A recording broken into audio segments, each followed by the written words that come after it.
Olá! Dando sequência ao projeto de explanações evangélicas da Seara Bendita, nosso tema de hoje são as escolhas.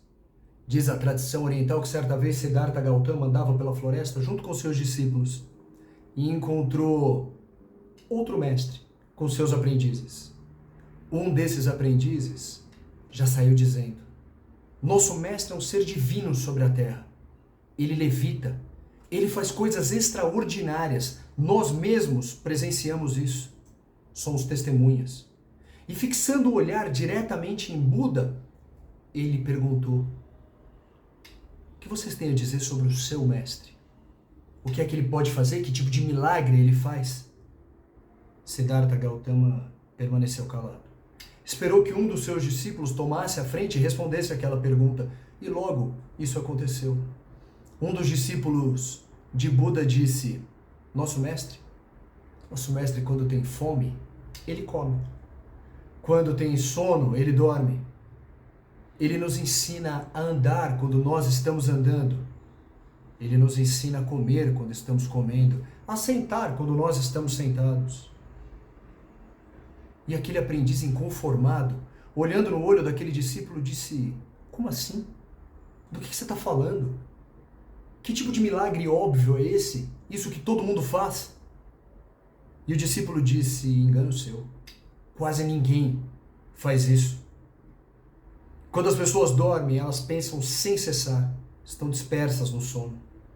Quando elas comem, elas ficam distraídas, pensando em mil outras coisas. Quando elas estão caminhando, elas estão desatentas. Qualquer coisa lhes rouba atenção. Mas o nosso mestre, quando tem sono, ele dorme. Somente dorme. Somente o sono existe naquele momento. Quando ele sente fome, ele come. Ele está sempre no exato lugar onde ele deveria estar, no momento presente. Ele jamais é arrebatado pelos acontecimentos futuros ou por aquilo que já ficou no passado. Ele vive sempre nesse momento. Essa história, ela é relatada no livro Um Modo de Entender, Uma Nova Forma de Viver, de Francisco do Espírito Santo Neto, pelo Espírito Hamed. De acordo com a ciência, uma matéria da revista Exame, nós tomamos cerca de 35 mil pequenas decisões por dia. E a pergunta da matéria é se nós sabemos tomar decisões, se nós estamos prontos para fazer as nossas escolhas. E é sobre esse tema tão importante que nós vamos falar um pouco agora. Sobre as escolhas. A passagem que ilustra esse tema está na primeira carta de Paulo aos Tessalonicenses, capítulo 5, versículo 21. E diz assim: discerni tudo e ficai com o que é bom. Reparem que Paulo ressalta: ficai com o que é bom. Ou seja, nós devemos ver tudo, ler tudo, participar de todas as situações possíveis da vida, mas é imperativo saber discernir aquilo que é bom daquilo que não é tão bom. O que nos faz bem daquilo que não nos faz tão bem. Pois só assim nós saberemos guardar aquilo que é efetivamente bom. Tá bem, mas qual é a mágica para tomar boas decisões? Não existe mágica. O que existem são ações. A primeira delas já estava na história. Estar no momento presente. A vida não acontece quando nós ficamos remoendo o passado ou viajando no futuro. Claro que é importante conhecermos o nosso passado, entendermos a estrada que nós pavimentamos até aqui. Mas também é importante entendermos que o passado já foi e que o lugar dele é lá atrás. Claro que é importante imaginarmos, planejarmos as nossas vidas, mas entendendo que o futuro está lá na frente, ele ainda não chegou. Tudo que nós podemos fazer está aqui e agora. É no momento presente em que nós tomamos as nossas decisões. A segunda ação importante é o bom senso. No livro Nas Pegadas do Mestre, de Vinícius, tem um capítulo que se chama O Bom Senso. O autor nos faz pensar que cada profissão tem algo que direciona esse profissional no caminho correto. Ele usa o exemplo do pedreiro com o prumo, do navegador com a bússola, e ele compara isso ao homem que toma suas decisões sem usar o bom senso. O dicionário Michaelis diz que bom senso é o equilíbrio nas decisões ou nos julgamentos na vida diária. Por que tem pessoas que ganham tanto? Pessoas que têm tanto, são tão influentes e ainda assim são infelizes? Porque elas não têm bom senso para equilibrar as várias partes das nossas vidas.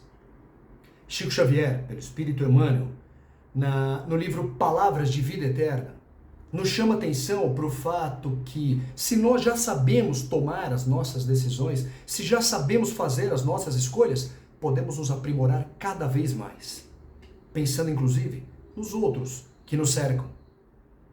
Isso quer dizer que bom senso é algo que pode ser desenvolvido?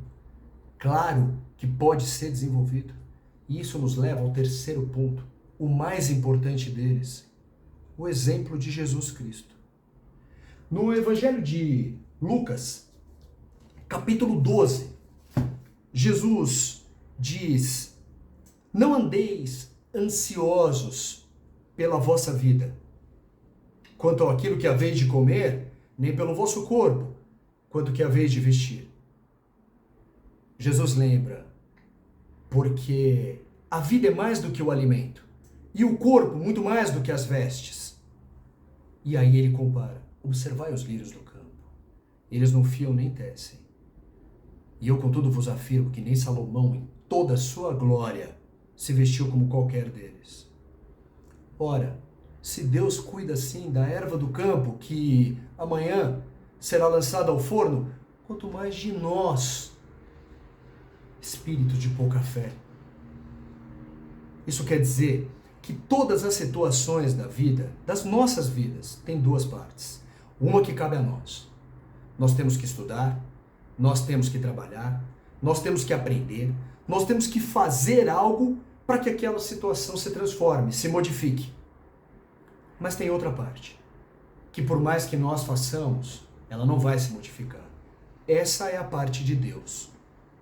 Nosso Criador nos enviou Jesus Cristo, o maior Espírito que já pisou nessa terra, para nos mostrar que nós nunca estamos sozinhos. Não é o fato de que se nós fizermos a nossa parte, Deus vai fazer a dele. Não. Deus já fez. E Ele está esperando que nós façamos a nossa parte, que normalmente é bem pequenininha, para que tudo dê certo.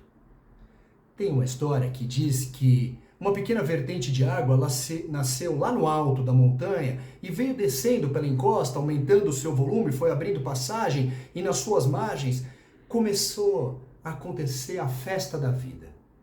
Logo nasceram arbustos, flores, apareceram borboletas, pequenos animais, pássaros. De vez em quando, uma queda, outra hora um remanso. Ela conheceu outras correntes de água, caminharam juntas.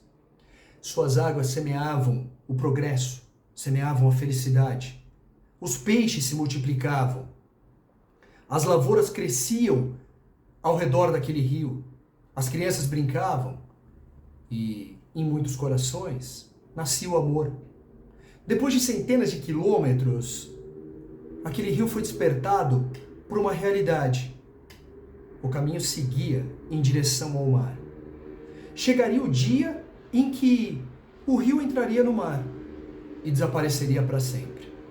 O rio teve medo. Ele pensou em como fugir dessa realidade, mas era impossível. O rio não para, muito menos suas águas voltam atrás. E ao fazer uma grande curva, ele avistou lá de cima o mar. E logo aconteceu o inevitável. Ele entrou no mar. E então ele descobriu uma verdade. Entrar no mar não era desaparecer, mas era fazer parte daquele oceano. Aquilo que parecia ser o fim era então um novo começo. Uma vida definitiva. Era o fim lógico da caminhada daquele rio. A nossa vida é assim. O início é frágil. Logo depois vem o riso, a festa, a alegria, o amor. A caminhada prossegue. De vez em quando nós temos uma queda, um momento de estagnação, mas nós levantamos e seguimos adiante. Diante desses fatos, algumas pessoas Se perguntam, isso quer dizer que existe destino? Claro que existe destino. Todos nós somos destinados à felicidade. O nosso Pai nos criou para isso. O nosso Pai espera que nós cheguemos a uma vida plenamente feliz e definitiva com Ele. Todos nós chegaremos à felicidade. As nossas escolhas é que farão com que isso aconteça mais rápido ou mais devagar. Cabe a nós distinguir o bem do mal. Cabe a nós aproveitar todas as oportunidades da vida e, como disse Paulo, reter aquilo que for bom. Jesus apresenta uma ideia muito simples para saber se as nossas escolhas são boas. Conhecê-lo-eis pelo fruto.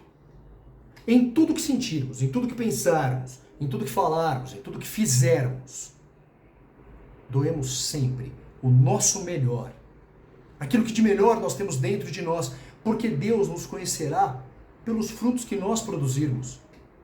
Observemos o que nós estamos realizando em benefício dos outros e procuremos nos aceitar como nós somos, evitando as queixas, evitando as reclamações, procuremos agir, procuremos servir, dando o nosso melhor sempre, fazendo as melhores escolhas possíveis, porque, como disse o poeta chileno Pablo Neruda, somos livres para fazer as nossas escolhas, mas somos prisioneiros das consequências.